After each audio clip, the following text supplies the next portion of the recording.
J'en étais là, pas épuisé, pas en forme non plus, lent mais patient, plutôt rongé par de secrètes impatiences, et je me mettais à la fenêtre pour regarder. Qu'il pleuve, qu'il vente, ou autre chose dans le genre, il y avait toujours quelque chose à voir. La rue n'est pas bordée de maisons, elle sort de la ville pour entrer dans les champs. Et à 500 mètres, ils ont construit cet immeuble pour les gendarmes de l'époque.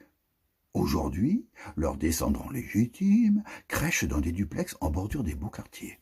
Et nous, on paye un loyer à la mesure de nos ambitions. Bref, on est sur la gauche en sortant, après un champ où paissent des animaux. Et de l'autre côté, à droite en sortant, rien jusqu'à l'horizon.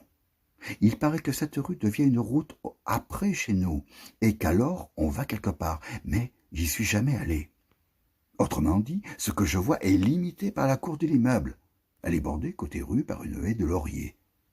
Je sais pas ce qui se passe de l'autre côté, où j'ai pas de fenêtre, et puis j'y vais jamais quand je descends. Alors si se passe quelque chose, c'est ici, alentour.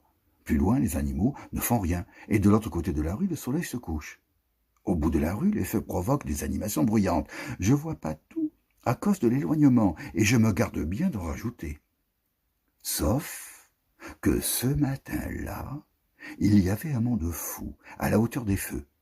Des bagnoles, des gens, et tout ce qui arrive quand quelque chose a changé au point que ça devient un événement. Vous croyez tout de même pas que je me crève le cul à écrire cette histoire uniquement pour me plaindre. Il était arrivé quelque chose, et c'était pas commun.